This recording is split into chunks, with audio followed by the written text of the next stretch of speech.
Welcome to today's news. My name is Francis. Today we're going to talk about novels.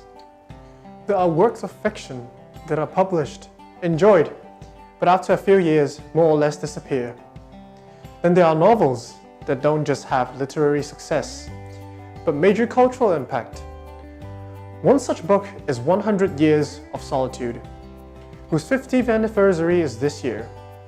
It was written by Colombian author Gabriel Garcia Marquez.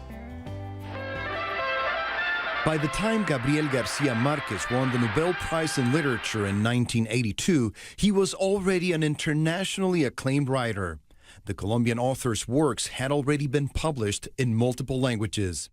The novel is a major example of a revolution in South American writing that was to have a profound influence on global literature. The method of writing that Marquez and others are credited with inventing, magic realism, shifted normal storytelling into a style where anything could happen.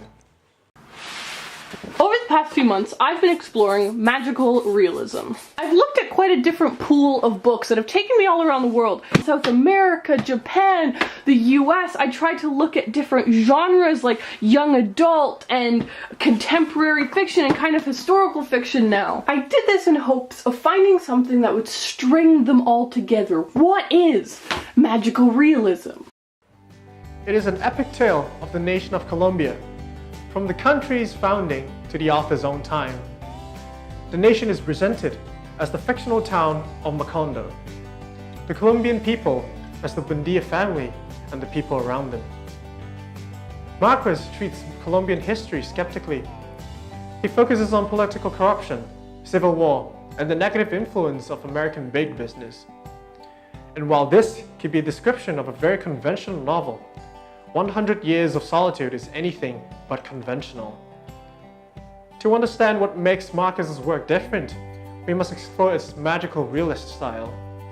Here's a random selection of incidents from his novel. A baby is born with a pig's tail. Ice is discovered. A bathroom is haunted by ghosts. A book filled with such strange things seems very silly. And indeed, the author wrote that it was difficult to find a style that would draw the reader in. First of all, he commented, "I tried to tell the story without believing in it." This is actually a technique with a long tradition. An example of this writing style is the 18th century novel Tristram Shandy by Irish author Lawrence Sterne. The book is full of fanciful things, but because the character Tristram admits to the reader that it's all made up, the fancifulness is a joke shared between Sterne and the readers. Writing his novel, Marquez tried something like this, but found he couldn't make it work for him. It took a memory of his grandmother to show him the right way to write a novel. He recalled that when she told him stories in his childhood, she would put on a brick face. Marquez remembered this trick and began to write the novel differently. He wrote, "I discovered that what I had to do was believe in the characters myself and write them with the same expression with which my grandmother told them." In other words, if you tell something to somebody with an absolute serious expression on your face, you have a chance of them believing what you say.